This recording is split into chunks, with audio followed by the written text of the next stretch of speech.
선생님 나오실 때 따뜻한 박수로 이렇게 환영하면서 말씀을 드렸으면 좋겠습니다.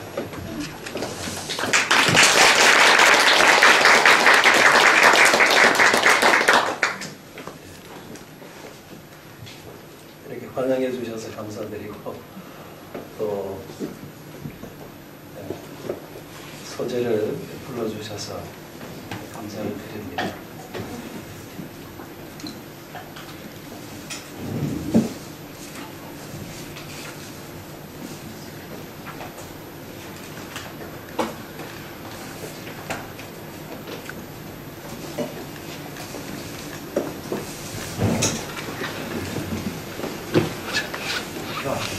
이 솔로몬 성전 부분의 말씀을 나누게 되겠는데요.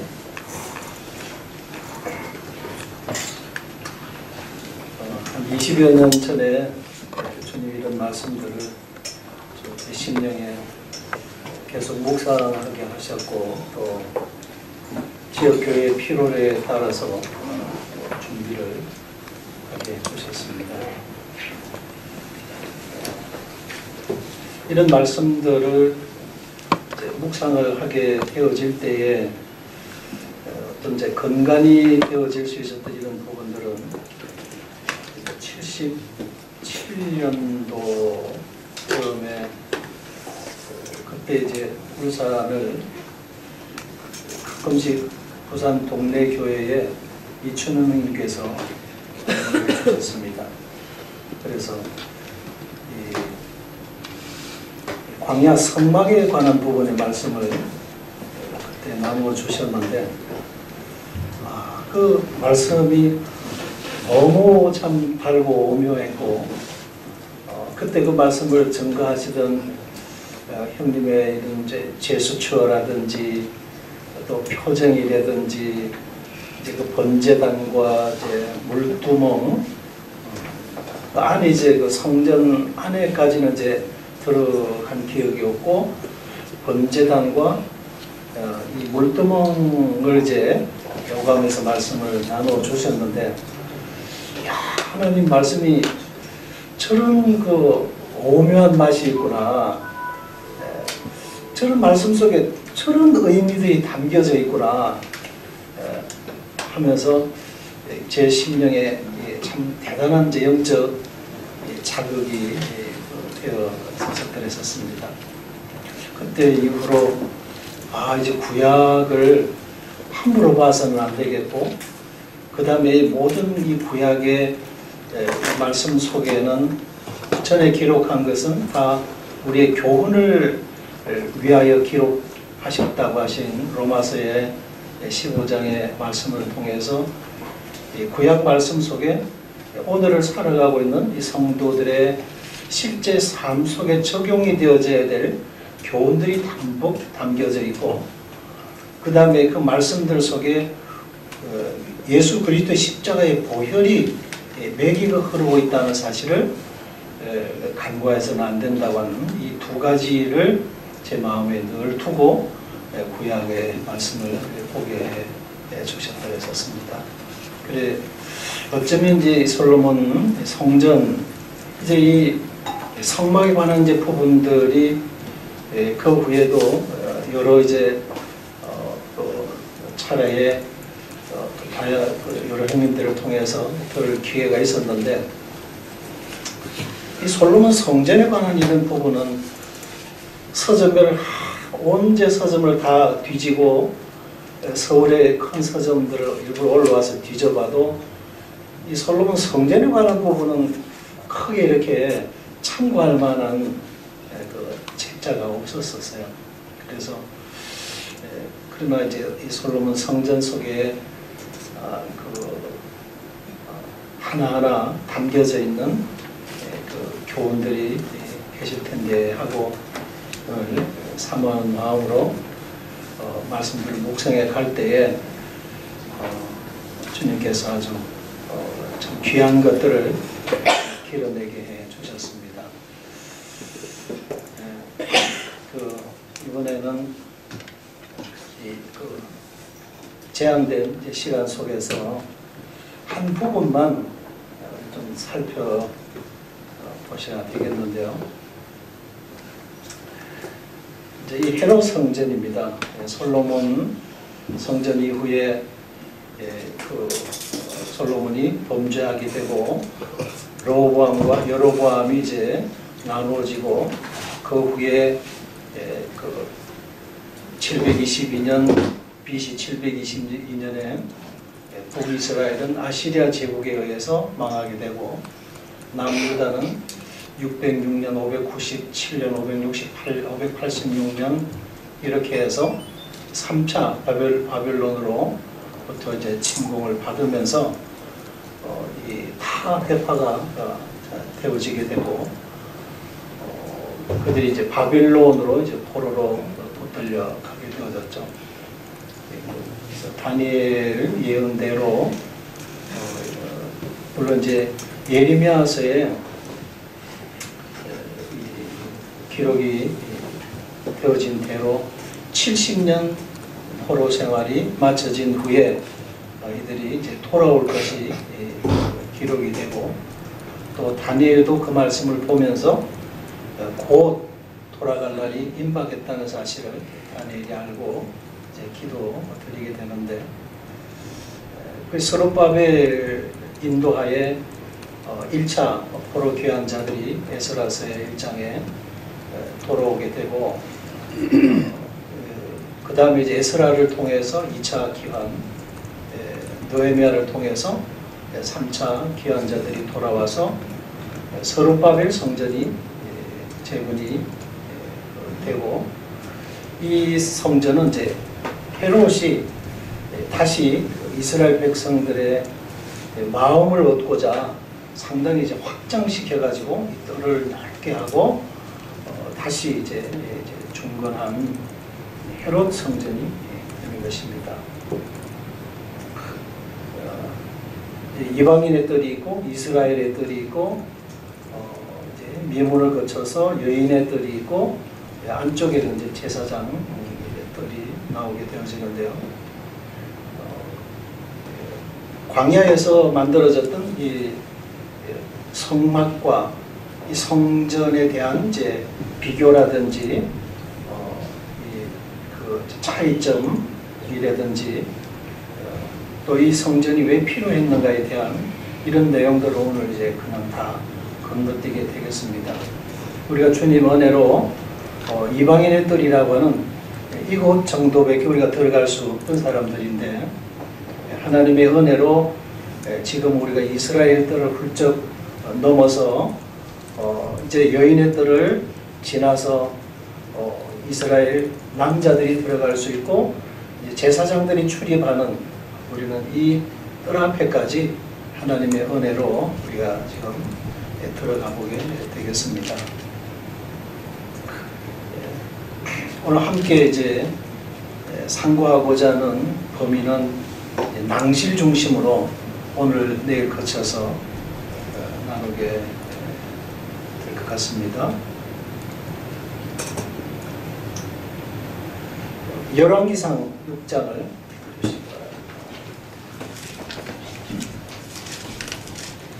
열왕기상 6장이요.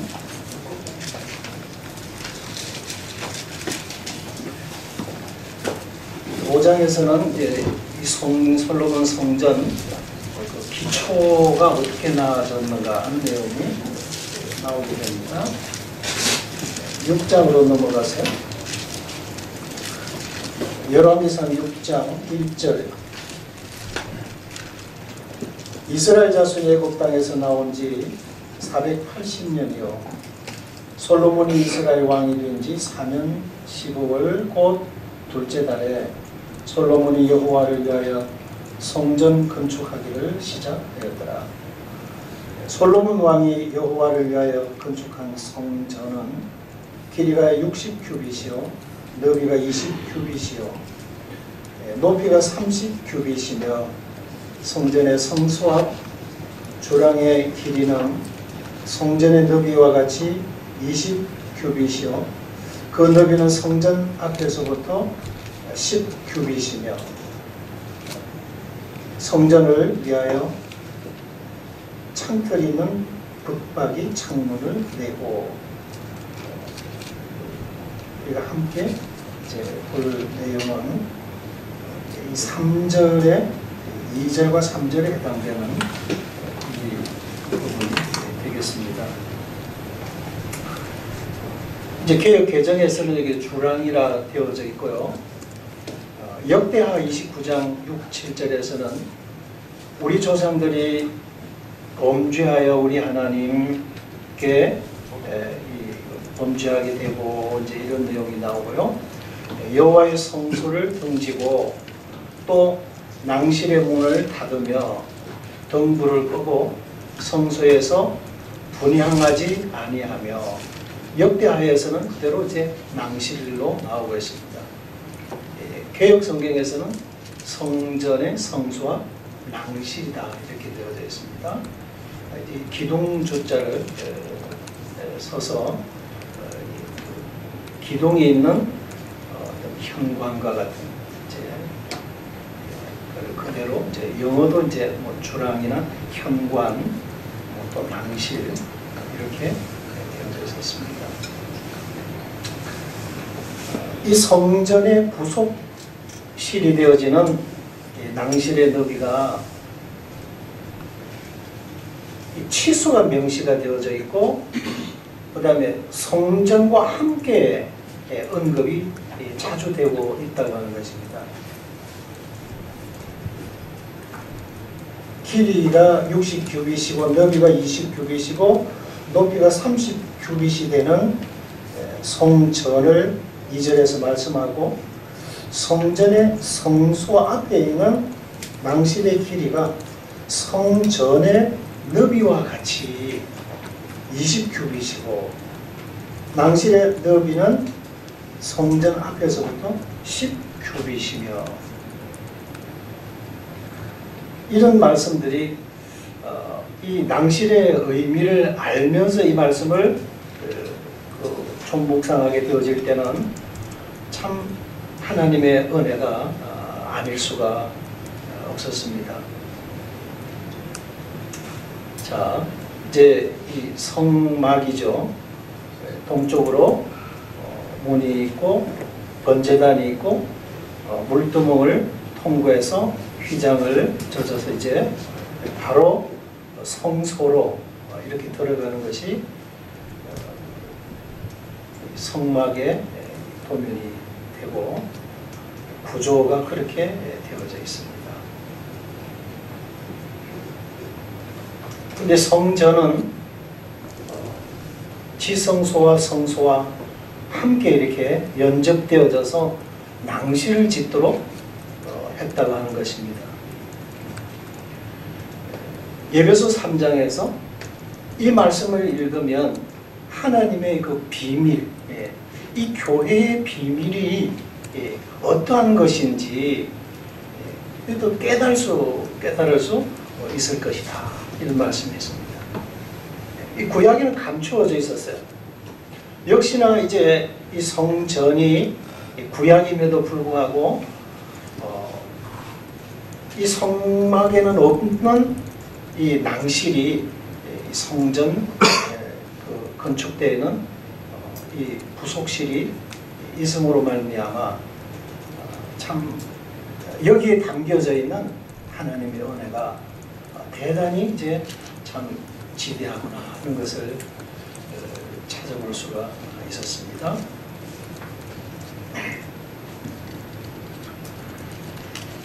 성막과 성전의 비교. 당시 성전을 지을 즈음에는 성막을 제작한 지가 500년 가까이 이제 지나게 되어집니다. 이 성막을 지을 때는 출애굽을 한 이스라엘 백성들의 손에 의해서 광야에서 이동식 조립 형태로 만들어졌습니다. 그런데 성전은 사사시대를 지나고 사울 왕 40년, 다윗 왕 40년, 이제 솔로몬 왕 즉위 4년 차에 성전을 짓기 시작해서 7년 만에 완공을 하게 되어집니다. 그런데 이 성전을 지을 때는 이스라엘 백성들과 이방인들이 함께 성전을 지었다고 하는데 또 큰 의미가 있더라고 하는 것입니다.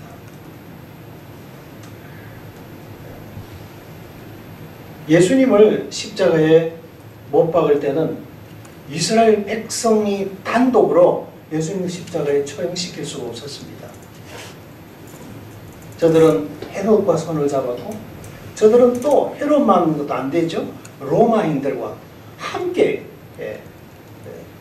세 부류가 함께 합력해서 예수님을 십자가로 저들이 내몰아 갔던 것입니다.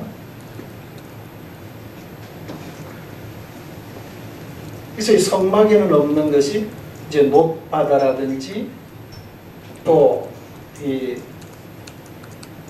낭실과 또 낭실 앞에 있는 두 기둥과 성전 안으로 들어가면 이제 붙박이 교창이라고 해서 이 건물 좀 위쪽에 환기구와 같은 이 교창이 추가가 되고 그 다음에 덩대 하나가 아니라 이제 덩대들이 있게 되고 떡상 하나만 있는 것이 아니라 떡상들이 이렇게 덩대 앞에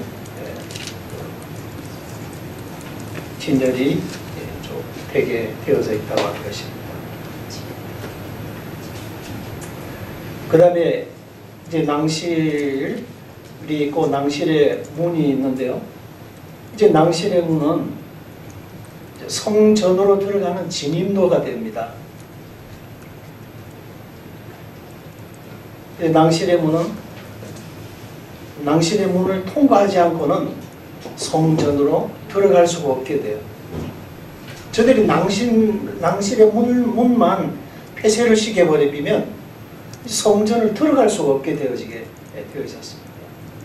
그래서 낭실에 대해서 그 말씀의 의미를 묵상을 해볼 때에 성도들이 머물고 있는 참 지역교회의 모형이구나 하는 것을 찾아볼 수가 있었습니다. 그래서 낭실이 있기 위해서 또 지역교회가 있기 위해서 주님이 십자가에서 이루신 그 사역의 가치를 볼 때에 주님에 의해서 지불되어진 그 가치를 값어치를 보게 될 때에 이 낭실의 의미가 참 깊겠다 하는 감을 볼 수가 잡을 수가 있었습니다. 그래서 낭실은 거룩한 나라로 들어가는 진입로가 되겠고 낭실의 문은 영원한 구원의 문이 되고 낭실의 문은 그 영생으로 향하는 문이 될 수밖에 없었습니다. 사람이 태어나서 얼마나 많은 참 문들을 참 출입을 합니까? 그 예수님께서 내가 문이니 나로 말미암아 들어가면 영생을 얻고 들어오며 나오면서 꼴을 얻게 될 것이라 말씀하셨는데 볼지어다 내가 문 밖에 서서 두드리노니 주님은 십장에서 나는 양의 문이다. 주님 그렇게 말씀하셨거든요. 역대하 29장에서 우상 숭배로 이 낭실의 문이 폐쇄되어진 것을 히스기야 왕 때에 다시 수리하여 낭실의 문을 열었던 경우를 말씀을 해주고 있습니다. 그래서 낭실은 용도는 뭐냐 할 때 이제 제사장들이 성전에 들어가서 그들이 따뜻한 떡을 갈고 그 다음에 이제 그 덩대에 기름을 붓고 향단에 가서 향을 사르고 그들이 안에 들어가서 침무를 하기 전에 일단은 이 낭실의 모든 물건들을 옮겨다 놓고 여기서 이제 들어가기 전에 여기서 대기를 하는 거예요. 모든 이제 준비를 다 갖추고 그 다음에 다 갖춰진 섬김의 물건들을 가지고 낭실의 문을 열고 성소로 들어가게 되는 것입니다. 그래서 역대하 3장 4절에서는 이 낭실도 금으로 입혔더라고 되어져 있어요.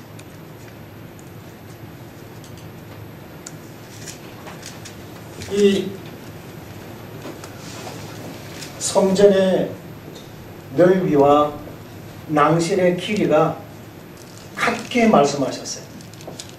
또 금으로 입혔다고 말씀했어요. 낭실의 문도 역시나 금으로 입혔어요. 물론 이제 거룩하신 하나님의 임재가 계시는 성소와 낭실은 격이 다르죠. 엄연히 차이가 있습니다. 그러나 이 낭실에 있어서 동급으로 말씀해 주고 계신다는 거죠. 성전이라고 할 때 낭실과 성소와 지성소가 함께 어우러져서 지금 한 건물로 세워져 있고, 성전이라고 할 때 성소와 지성소만을 말씀하는 것이 아니라 그 낭실도 함께 이렇게 끼워져 있다고 하는 것입니다. 이것이 은혜가 아닐 수가 없어요.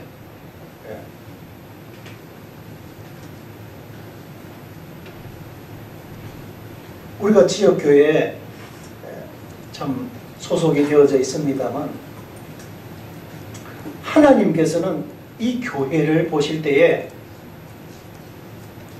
그 보시는 하나님의 관점은 거룩하신 하늘나라와 박물하게 대우를 하고 계신다고 하는 것입니다. 이 낭실의 말씀들을 찾아 묵상을 해 들어갈 때에 이런 은혜를 부여해 주신 것을 깨닫게 되어졌어요.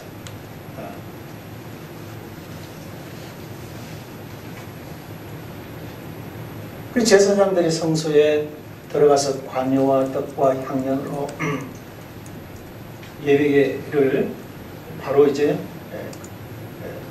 실행에 옮기기 그 전에 대기실에서 모든 걸 다 다시 준비해서 들어가는 것이었습니다. 그래서 대기실에 대한 이제 여러 관점을 살펴보게 될 때 이 세상은 선택의 대기실이다. 상행선을 선택하든 하행선을 선택하든 선택하기 위해서 대기하고 있는 대기실과 같은 것이 이 세상이다. 어떤 사람은 예수님을 믿음으로 천국행 열차를 타지만 어떤 이들은 예수님을 거부함으로 저들이 스스로 멸망으로 향하는 하행선을 선택하는 것이 바로 이 세상의 대기실이다. 그래서 하행선을 선택할 수 있는 기회가 아직 있는 곳이 이곳이라는 거죠. 이 세상은 죄와 문제가 많은 사람을 구려하고 있는 마치 큰 유치장과 같은 것이죠.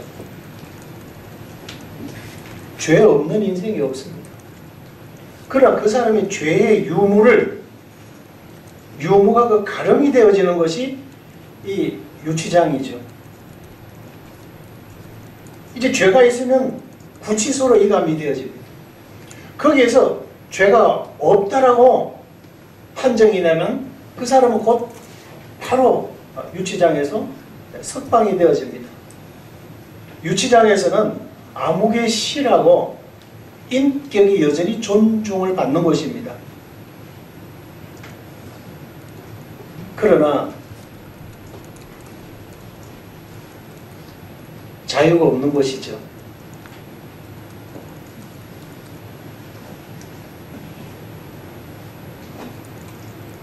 또 엄부라고 하는 대기실이 있습니다.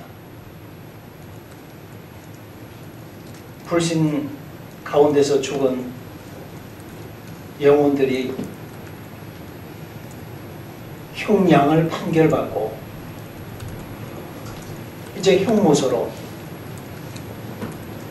교도소로 이감이 되어져서 형량대로 형기를 살기 위해서 가기 전까지 옮겨져서 대기하고 있는 것이 구치소이죠.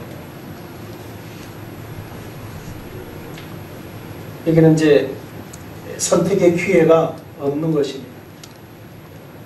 이곳에 옮겨질 때임이나 암흑의 신은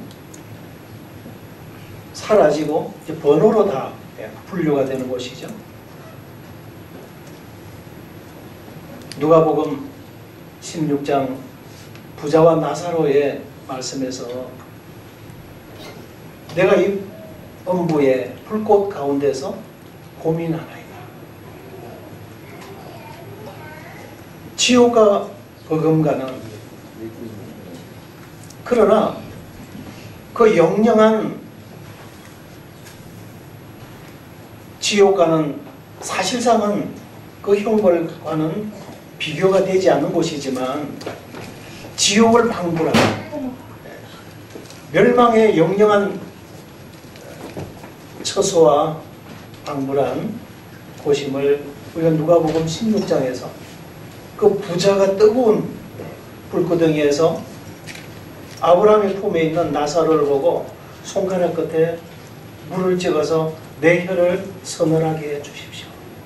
내가 이 불꽃 가운데서 지금 내가 고민하고 있습니다. 그러나 그것 또한 대기실에 불과한 것이었습니다. 이름이 없고 인격적 대우가 없는 것이었습니다. 오히려 그 부잣집 문전에서 얻어먹고 있던 그 거지에게는 하나님께서 나사로라고 하는 사실을 기억하고 계셨지만 이 부자가 이 세상에서는 삼척 동자들도 아무개라고 하면 아무개 부자라고 이름이 나 있는 그 사람, 다 알 수 있던 그 사람이었지만 하나님께서 그 사람의 이름을 기억지 않는 것이었습니다.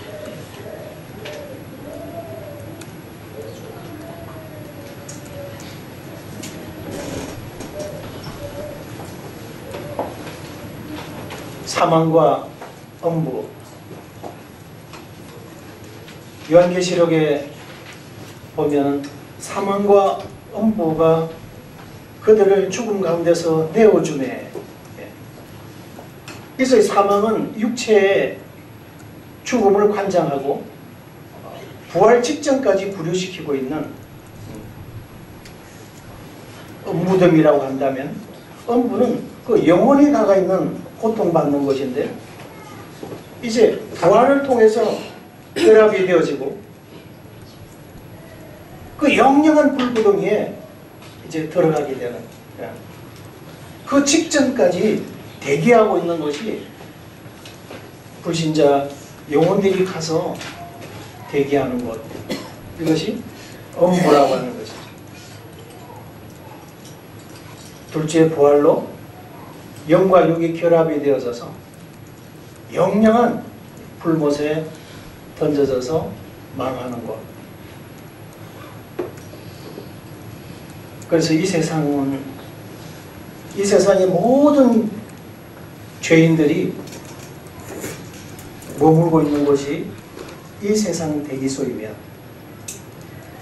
이 엄부는 이 세상에서 예수 그리스도를 포기하고 아예 믿지 않기로 작정해서 저들이 하나님의 은혜를 입을 수 있는 그 기회를 완전히 이제 포기하고 상실되어져 버린 사람들이, 그들이 영영한 멸망의 처소에 들어가기까지 대기하고 있는 것이 바로 이 음부라고 하는 것이었습니다. 그 다음에 또 한 곳, 낙원이라는 대기실인데, 누가복음 23장에서 낙원을 허락받은 십자가의 강도 사건이 나옵니다. 예수님께서 오늘 네가 나와 함께 낙원에 있으리라 그러셨어요. 우편에 있는 강도랑 이 좌편에 있는 강도가 예수님을 처음에는 용을 했어요. 저들이 고통스럽기 때문에. 그러나 우편에 있는 강도가 심경의 변화를 일으키면서 여전히 이제 예수님을 향하여 욕하고 있는 좌편에 있는 강도에게, 이 사람아, 이거 하나님도 두렵지 아니하느냐, 이분은 죄가 없으시다, 그러면서 예수님 당신의 나라에 임하실 때 저를 생각해 주십시오 그러죠. 이 주님께서 그 사람에게 오늘 네가 나와 함께 낙원에 있으리라. 마지막 그 죽음, 임종도 직전에 그가 예수님을 믿게 되게 되고 영접하게 되어지면서 이 영혼이 낙원을 허락을 받게 됩니다.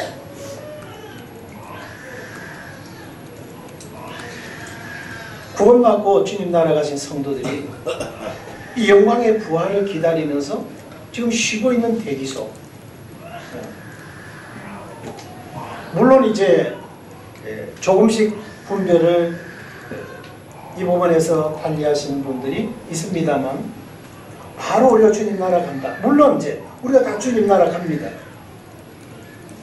그러나 그 영광의 나라를 우리가 지금 들어가서는 상속을 받을 수가 없죠. 지금은 영혼만 가서 쉬고 있는 것입니다. 잠잔다고 말씀하고 있죠. 그 나라의 상속, 그 기업의 상속은 우리가 부활된 상태에서 상속을 하는 것입니다.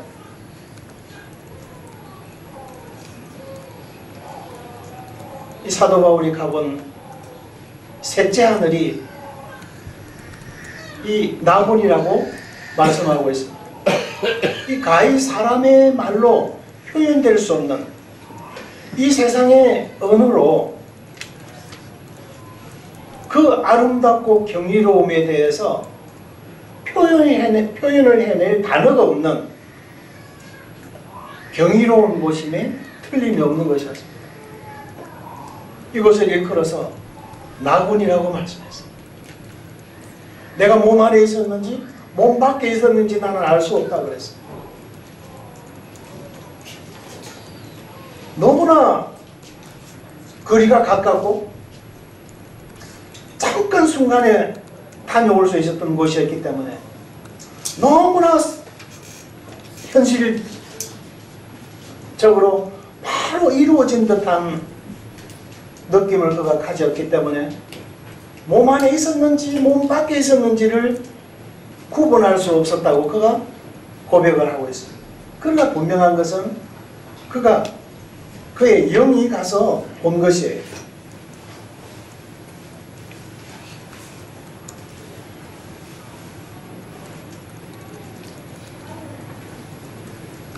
데살로니가전서 4장 14절에 이제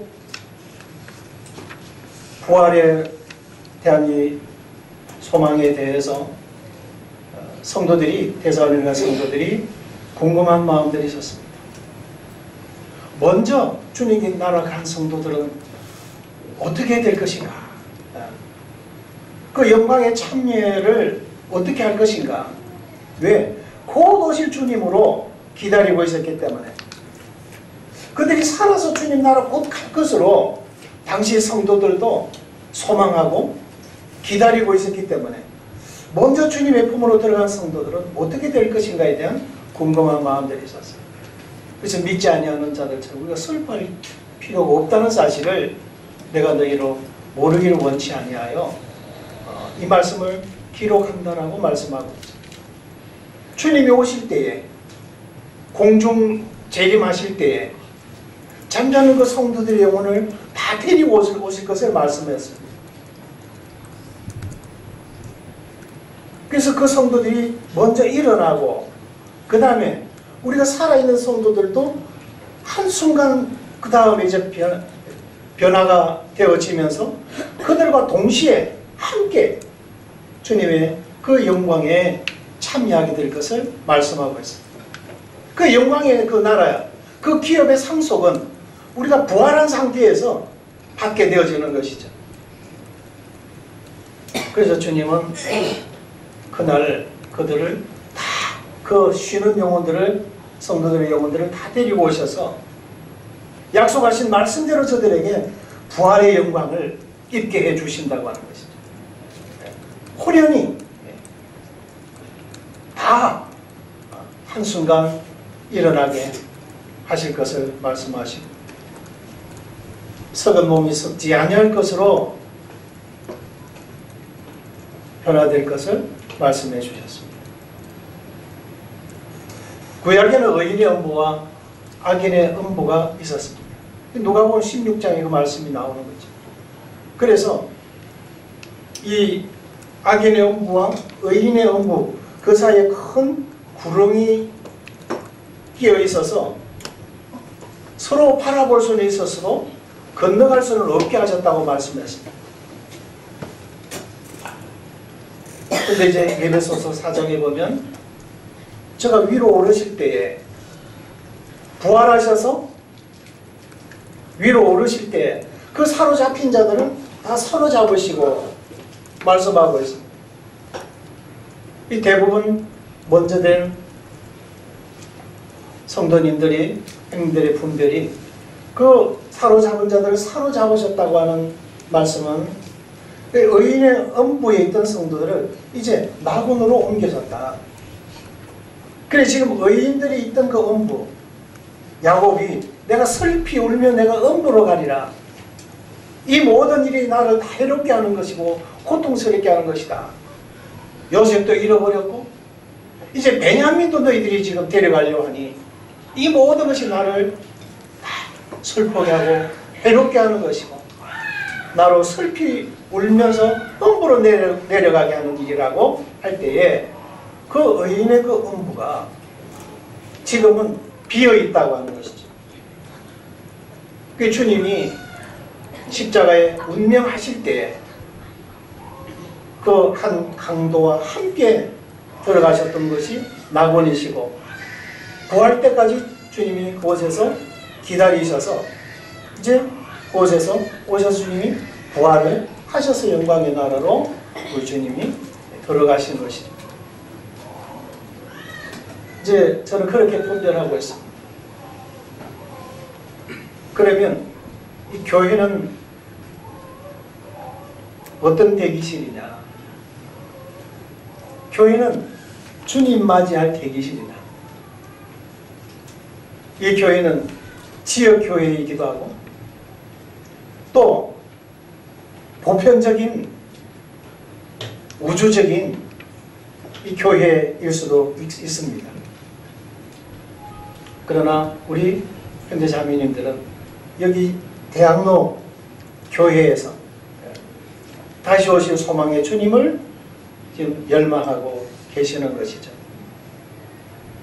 교회가 다시 오실 주님을 맞이하고 바라보며 기다리는 대기소. 여기서 우리는 보호를 받고 있고 여기서 주님이 어떤 분이신가를 더 배워가고 알아가는 대기실이기도 한 것입니다. 주님 분명히 약속하셨어요.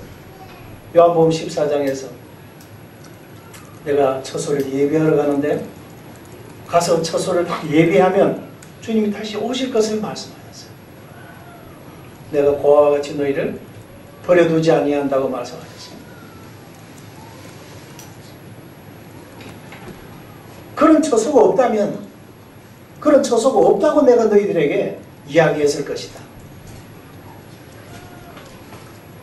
주님이 처소를 예비하러 간다고 하셨어요.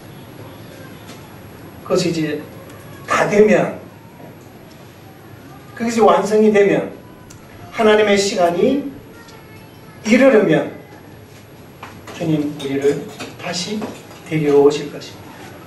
그날까지 이 지상에서 살아있는 성도들이 그 주님을 고대하며 기다리고 있는 그 대기소가 바로 우리 현대자매님들이 지금 적을 두고 계시고 마음을 같이하여 모이고 계시는 이 대학로 교회의 것입니다. 누가복음 10장을 한번 보실까요?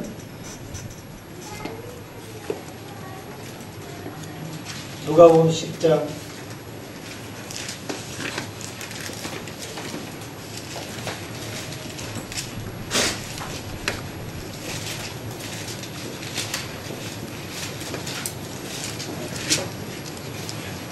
10장 30절에 이하에서요.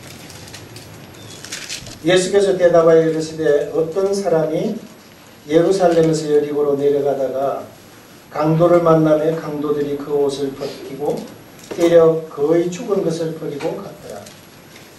마침 한 제사장이 그 길로 내려가다가 그를 보고 피하여 지나가고 또 이와 같이 한 레위인도 그곳에 이르러 그를 보고 피하여 지나가되 어떤 사마리아 사람은 여행하는 중 거기 이르러 그를 보고 불쌍히 여겨 가까이 가서 기름과 포도주를 그 상처에 붓고 사매고 자기 짐승에 태워 주막으로 데리고 와서 돌봐준다.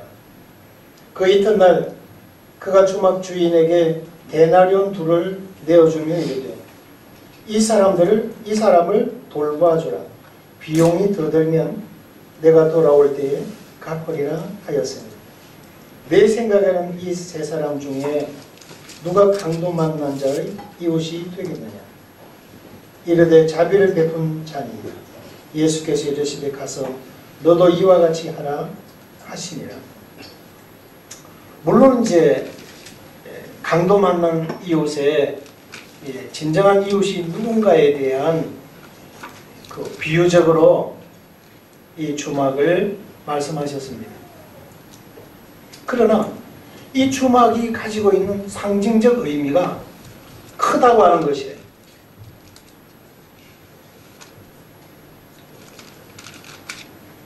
예루살렘에서 여리고로 내려가다가 한 사람이 강도를 만났어요. 물론 이제 그 나름대로 목적을 가지고 그는 내려갔을 것입니다. 그러나 그가 내려가는 그 길에 강도를 만났어요. 그가 가지고 있던 모든 것 다 한순간 다 잃어버렸습니다. 그는 여리고로 내려가서 예루살렘에 무언가 제약을 받고 자유롭게 사업을 할 수 없던 어떤 그런 것들을 여리고라고 하는 곳에 가서 그런 그 주장스럽고 제약을 받는 이것을 그 나름대로 자유롭게 자유를 누리면서 어떤 사업을 해서 어떤 큰 일을 벌이라고 하는 목적을 가지고 내려갔을 수도 있을 것입니다.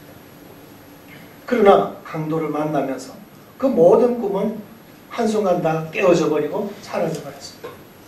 그가 입고 있던 옷, 그래도 그가 차고 갔던 사업 미천 정도 모든 것 한순간 그 강도에게 다 빼앗겨버리고 아예 완전히 이제 너는 죽으라고 두들겨 패고 입고 있던 옷마저도 다 갈취해서 가버렸습니다.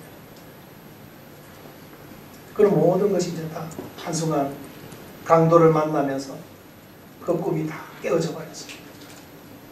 이대로 이제 죽는다고 하는 그 생각만 그에게 두려움으로 가득했을 것입니다. 그런데 사람이 걸어오는 발자국 소리를 듣고 있는 힘을 다해서 그가 머리를 들고 봤을 때 그가 그렇게 참 존경스럽게 여기던 제사장님이 그리로 지나가시는 것이었어요. 얼마나 그에게는 참 다행스럽다라고 생각했는지 모릅니다. 하나님 가까이서 하나님과 죄인된 인생 그 사이에서 가교 역할을 해주던 제사장님이니까 틀림없이 나를 도와줄 것이라고는 기대했겠지만 멀리서 강도 맞는 이 사람을 보자 자기도 어떤 변을 당할지 모른다는 두려움에 매일 그 자리를 신속하게 피해버렸습니다. 그가 그렇게 의지했던 유대 종교가 제사장을 향한 그 기대가 또 사라져버렸습니다. 그런데 얼마나 시간이 지났는지 또 한 사람이 다가오는 발자국 소리를 들었습니다. 레위인이었습니다. 그렇게 하나님 말씀을 잘 풀어서 가르쳐주던 선생들이었습니다. 또 기대를 걸었지만 그도 역시나 자기도 어떤 변을 당할지 모르기 때문에 언제 출몰할지 모를 강도 앞에서는 무력하게 그 사람도 짓밟힐 수밖에 없다는 사실을 알고 그들도 도주해버렸어요. 이 세상에 어떤 종교고 어떤 철학이든지 간에 어떤 훌륭한 사상이 어떻고 가르침이 어땠든 간에 죄와 죽음 앞에서는 무력하게 허물어질 수밖에 없는 것이라는 거죠. 이 모든 것을 이제 다 접었습니다. 이대로 그는 죽는다라고 생각했어요. 그런데 모든 거 다 이제 포기할 즈음에 또 발자국 소리가 나서 혹시나 하고 하늘을 뜨고 봤더니 옷 입은 행세가 사마리아인이었습니다.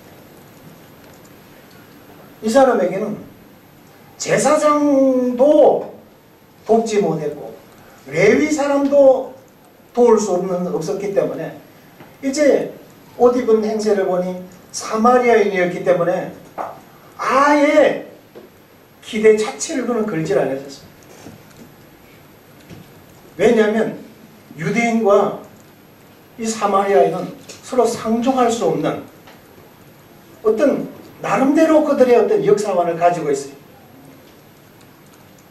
722년 아시리아 제국에 의해서 무참히 북방이 짓밟혔을 때에 에살라돈이나 살마의 세력들이 저들이 아주 이 북방 이스라엘에 대해서 참 그 비인도주의적인 그런 정책을 서면서 이 북이스라엘의 젊은이들을 붙들어다가 그들이 점령한 국가에다가 흩어버리고 그들이 점령한 이민족들 중에서 젊은이들을 뽑아서 이 사마리아나 갈릴리 쪽에다 이주를 시켜버렸습니다.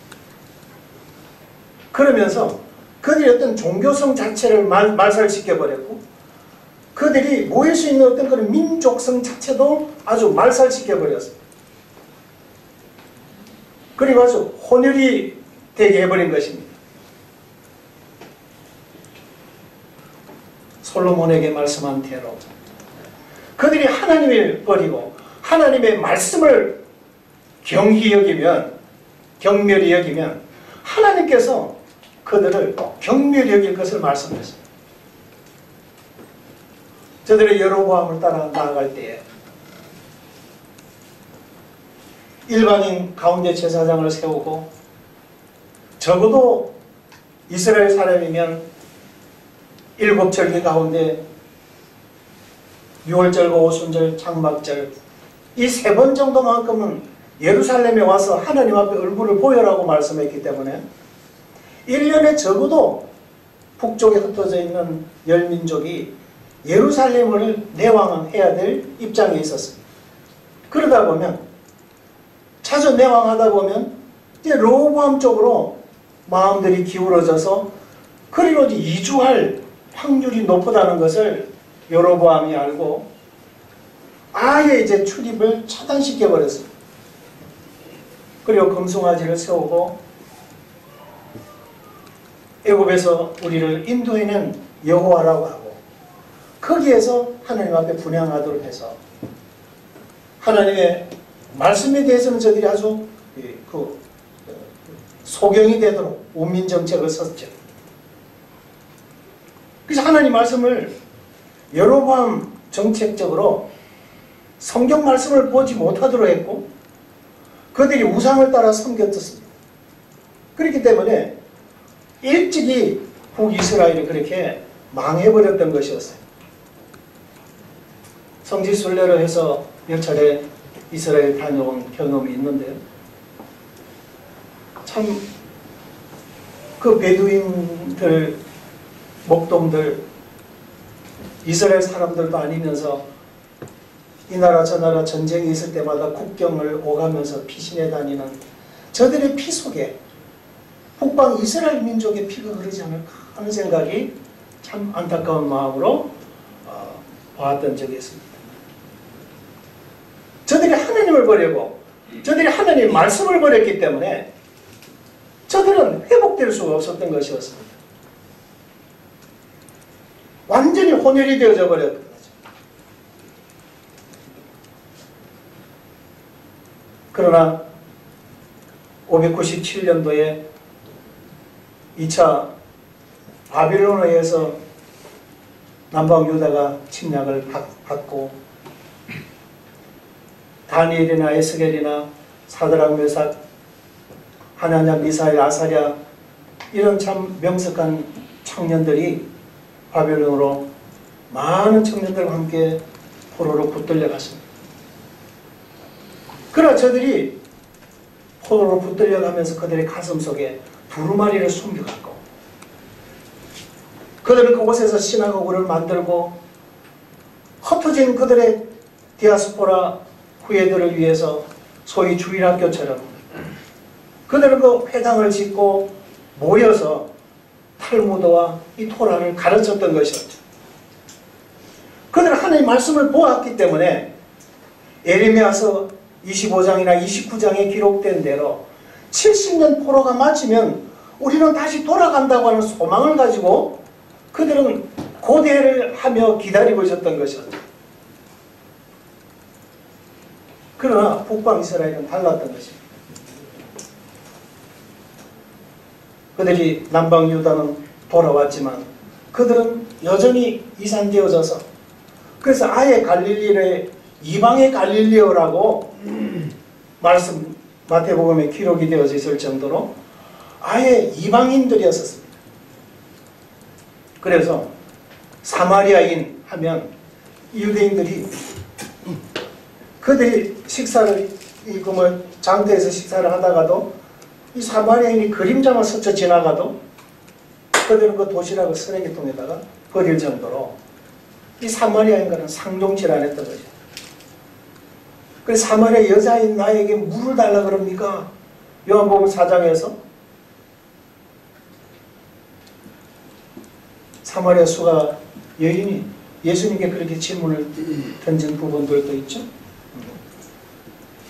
이렇게 해서 이 사마리아인에 대해서는 아예 이방인들 가운데서도 너무나 부정한 이방인처럼 유대인들이 생각하고 있었던 것입니다. 그래서 사마리아인이 짐승을 타고 이제 가까이 다가올 때도 아예 지금 죽어갈지언정 이대로 죽을지언정 저 사람을 통해서 은혜를 입기를 원하지 않았던 것이었어요. 그런 기대 자체도 그는 걸지도 않았을 뿐만 아니라 그들의 삶 자체가 사마리아인에 대해서는 아주 참 징그럽게 여기고 있었고 그렇게 하대를 했기 때문에 지나가면서 침을 뱉고 지나갈 줄로 알았던 것이었어요. 기대를 걸질 않으셨어요. 그런데 지나가다가 그 자리에 걸음을 멈추고 짐승에서 내리는 것이었어요. 이 사람이 내게 무슨 해코지를 더하려고 그러나. 어쩌면 그런 생각을 했을지라도 혹시 도와주시려나 이런 기대는 걸질 않았을 것 같아요. 그러나 상처가 심하고 출혈이 심하고 머리에서 발끝까지 이사야서 1장 나오는 대로 성한 곳 없이 새로 맞은 흔적들 뿐인, 이대로 두면 그대로 죽을 수밖에 없는 상황에 처한 이 사람에 대해서 그는 기름과 포도주를 가지고 와서 소독을 하고 2차 감염을 막으면서 그 터지고 서리고 아픈 상처를 이제 치료를 해주는 것이었어요. 이것이 무슨 은혜입니까? 저는 이 말씀을 읽으면서 얼마나 많은 눈물을 흘린지 모릅니다. 제가 그런 사람이었거든요. 예수님 옛자만 친구들이 이야기해도 그냥 사실 닭살이 돋았어요. 내 앞에서 예수 옛자를 덜 먹이지 마라 그랬어요. 우리의 우정을 생각해서 내 앞에서 예수 옛자를 덜 먹이지 마라 그랬어요. 제가 그런 사람이었어요.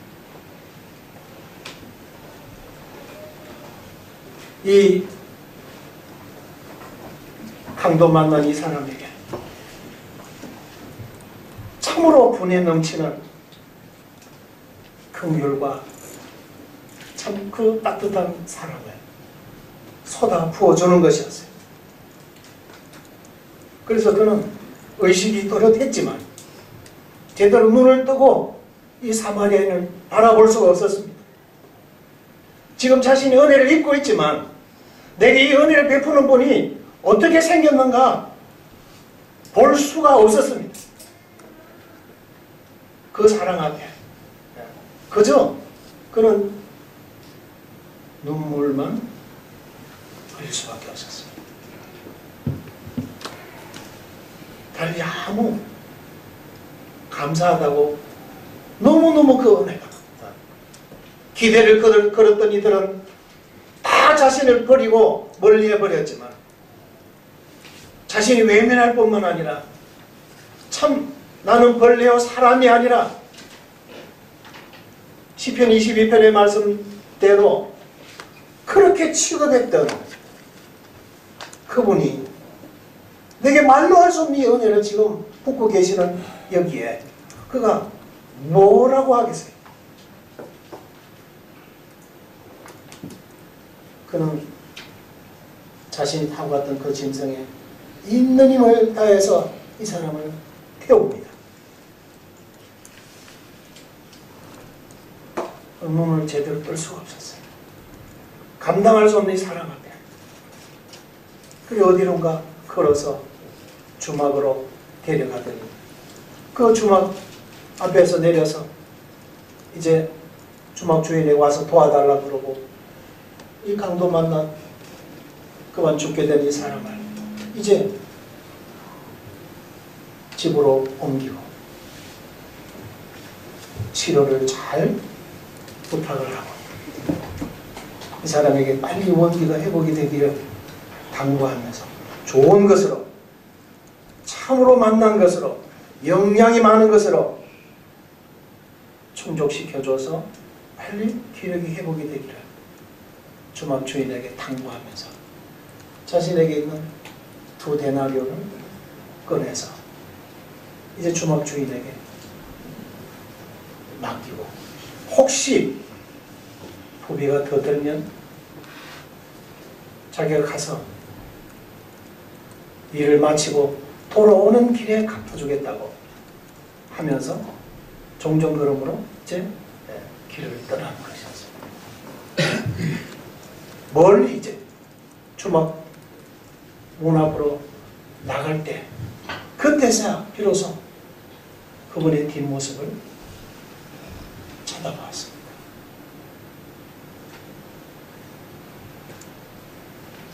우리는 떡과 잔을 통해서 주님 받으신 그 고난을 기억하고 우리가 감사 예배를 드립니다. 우리는 이번 은혜가 참 말로도 할 수 없는 큰 은혜를 입은 자들이죠. 너무나 큰 사랑의 빚을 우리가 진 사람들입니다.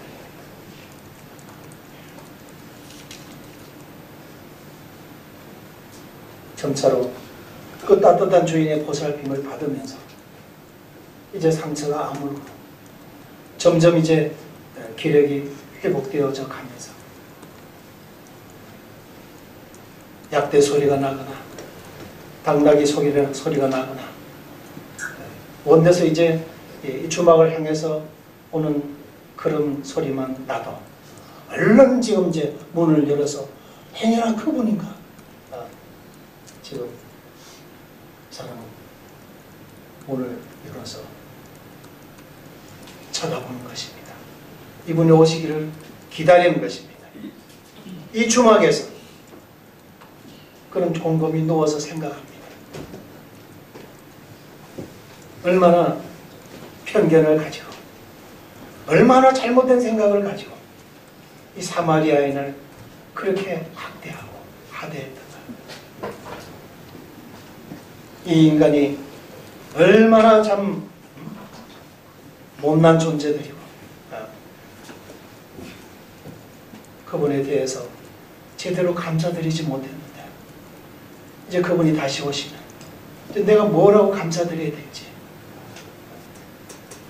처음 마주치면 내가 어떻게 인사를 드려야 될지 무엇보다 내가 감사를 해드려야 될지 그런 생각을 정리하면서 그분이 다시 오시기를 고대하고 기다리고 있는 것이 바로 이 주막이죠.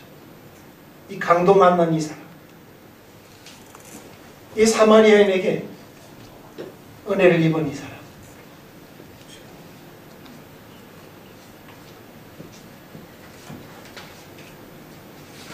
우리는 새로운 찬양으로 감사하고 매주 우리가 떡과 잔을 대하면서 감사를 표하지만 부족하죠. 이 표현이 부족한 것입니다.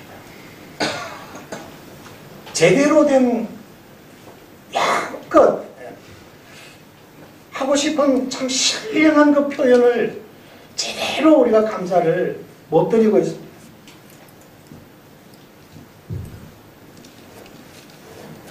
표현해낼 단어가 없으면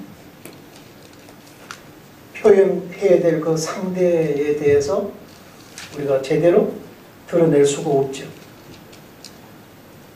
우리 주님에 대해서 제대로 된 합당한 이 세상의 어떤 화려한 미사역으로 그분의 영광 앞에 제대로 된 감사를 우리가 표현할 수 있겠습니까? 우리는 이 제한된 언어를 가지고 있고 이 제한된 생각 속에 우리는 갇혀있기 때문에 그렇습니다. 욥이 내가 육체의 밖에서 그분을 뵈리라 했는데 어쩌면 우리가 주님 나라 가서야만이 이 은혜의 벽, 이 벽을 우리가 넘고 우리가 육체라고 하는 이것을 벗어났을 때 비로소 제대로 된 신령한 표현으로 신령한 천국의 언어로 우리가 새 노래를 지어서 우리 그분 앞을 예배를 드리고 찬양을 드리게 되어질 것입니다. 이 주막이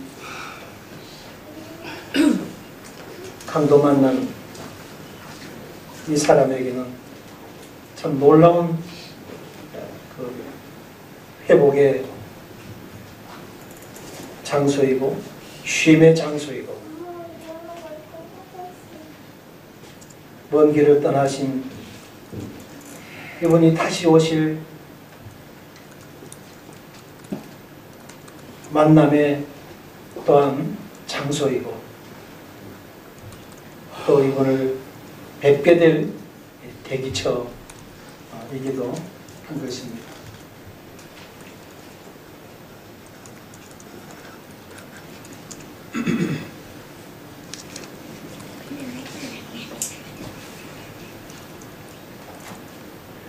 그래서 성도의 교회는 성령님의 보호 속에서 영적 기력을 회복을 받으면서 다시 오실 우리 주님을 기다리는 곳입니다. 이 천국의 상속은 우리가 부활의 몸으로 받게 되어질 것입니다. 모든 성도와 함께 우리 주님이 강림하실 것입니다. 예수 안에서 찾는 자들도 하나님이 그와 함께 데리고 오시리라. 그 후에 우리 살아남아 있는 자들도 그들과 함께 구름 속으로 끌어올려 주를 영접하게 하실 것이다. 이 여러 말로 너희들 서로 위로해라. 그러셨죠.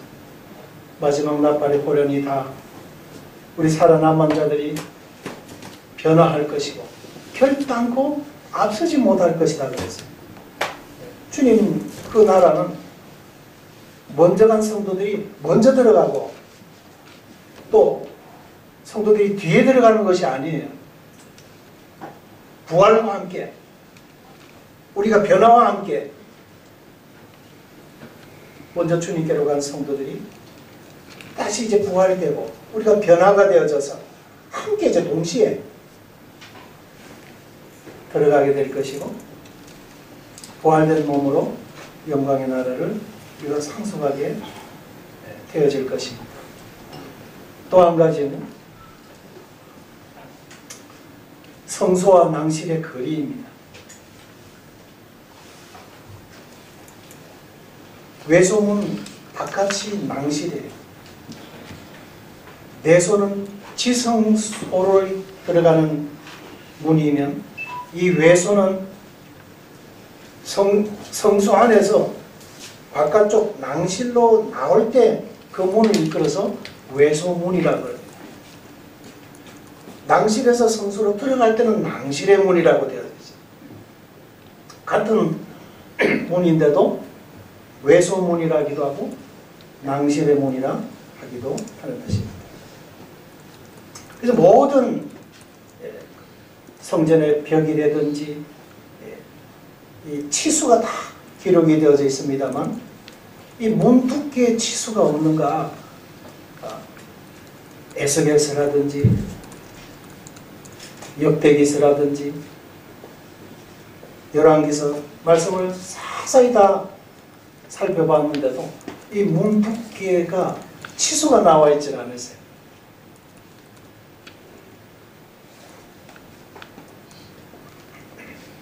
그러니까 뭐냐면요, 얼마일지 몰라요. 그 두께가.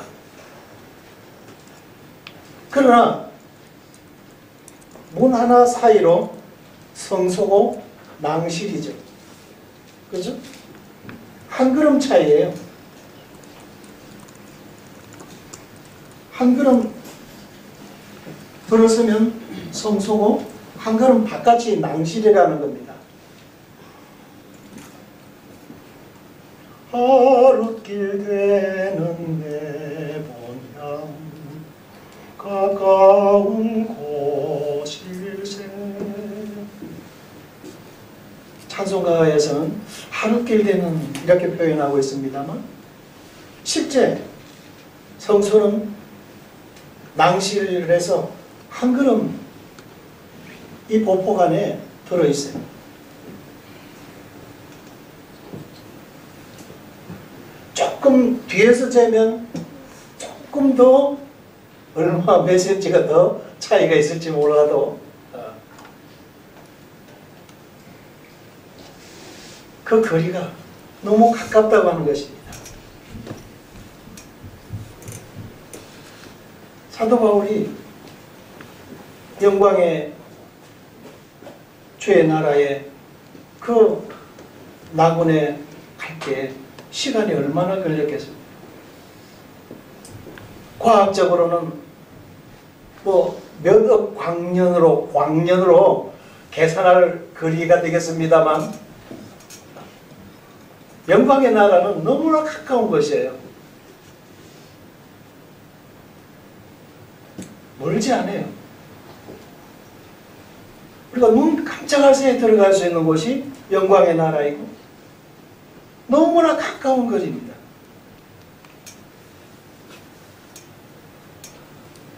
이 세상에서 너희를 미워하면 너희보다 먼저 나를 미워한다고 주님 말씀하십니다. 이 세상은 어떻든 우리를 깨어있는 자다운 삶을 살아가는 꼴을 못 보는 세상이에요. 어떻든 이 세상은 우리를 세상 바깥으로 밀어내기를 원합니다.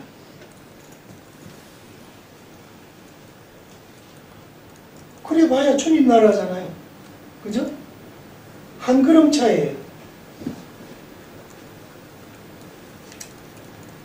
멀지 않은 곳입니다.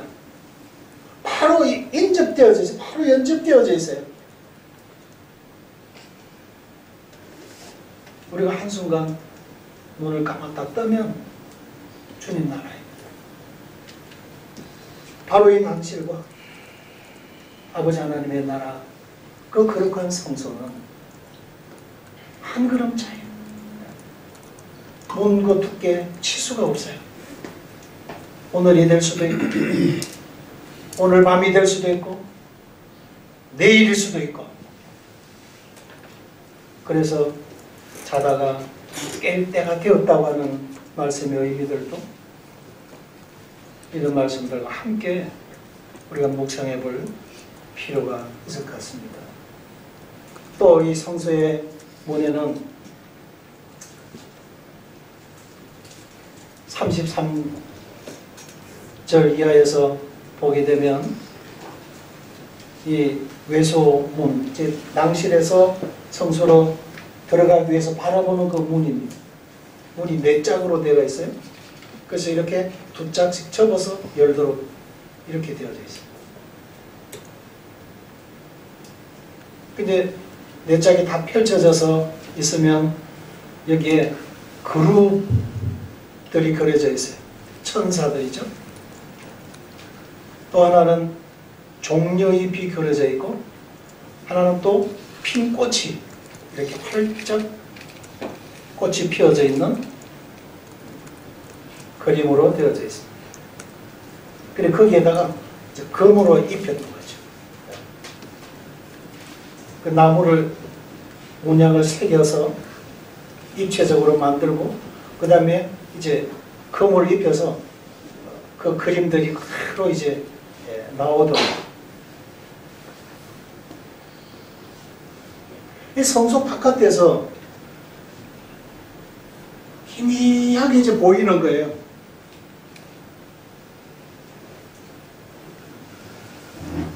그래서 제사장들이 안으로 들어가서 보면 참 찬란한 금으로 이 3가지의 문양이 선명하게 드러나는 것입니다. 천사장의 소리와 하나님의 나팔이 울려 퍼질 때 이 문이 활짝 열어질 것입니다.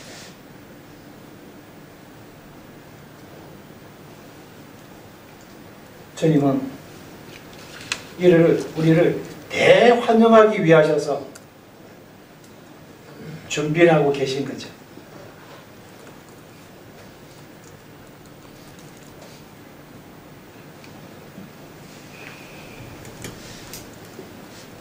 외국에서 장관이 오면 우리 장관에 가서 맞습니다. 그죠? 그래서 누가 서울공항에 청와대에서 누가 공항으로 마중을 나가느냐를 알면 누가 온다는 걸 알 수가 있습니다.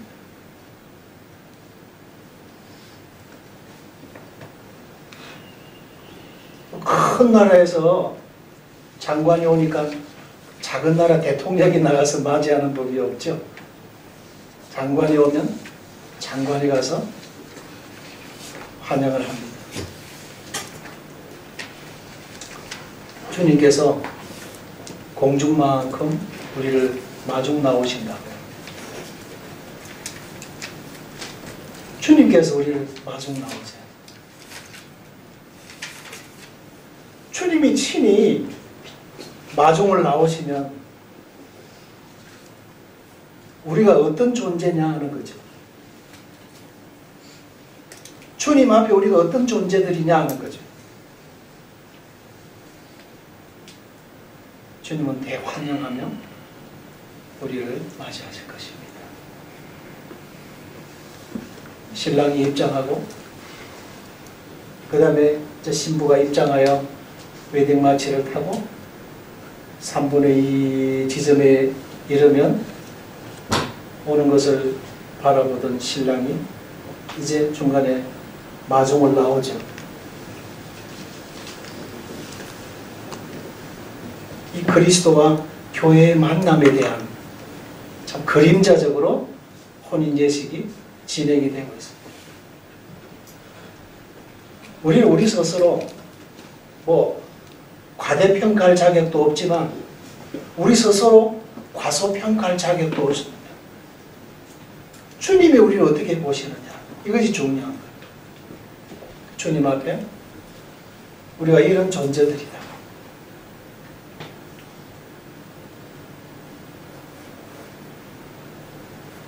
보라 신랑이로다 맞으러 나오라 그러실 때 자다가 새 집을 지은 머리 그대로 꿈을 꾸고 맛있는 거 먹다가 흘러 마른 침 흘린 자국 있는 그대로 우리가 나갈 수는 없죠. 우리 깨어서 다시 오실 소망의 주님 우리가 기대하면서 대기하는 장소가 바로 지역 교회의 것입니다. 당신이 주는 영적인 교훈의 의미가 이런 의미가 아닌가. 구약 성막에는 없던 낭실을 이제 왕정시대로 들어서면서 제대로 된 성전을 이제 갖출 때는 저들이 왜 낭실을 부속실로 만들면서 금으로 그렇게 입혀라고 하셨는지 저들은 그 식양대로 만들었을 뿐입니다. 그러나 오늘날 이 은혜의 시대에서 우리가 성령님의 조명 안에서 참 감당할 수 없는 우리가 은혜를 입은 자들이 대기하는 곳 너무나 성소와 가까운 곳에다가 부속 건물로 실로 마련해 두셔서 바로 이 은혜로 격리되어져 있는 성벽이 있었고 이방인의 담이 쳐 있었고 또 이스라엘의 담이 쳐져 있었고 또 여인의 뜰이 담을 가로막고 있었고 제사장만 들어갈 수 있는 또 경계가 있었지만 우리는 이 모든 경계의 담들을 은혜로 탁장고에서 넘고 들어왔습니다. 그리고는 이 경이로운 낭실의 이 모습에 우리는 오늘 관람하면서 참 주님 앞에 영광을 또 돌리게 되어집니다. 이상 오늘 낭실에 얽힌 교훈에 대해서 잠깐 묵상해 봤습니다.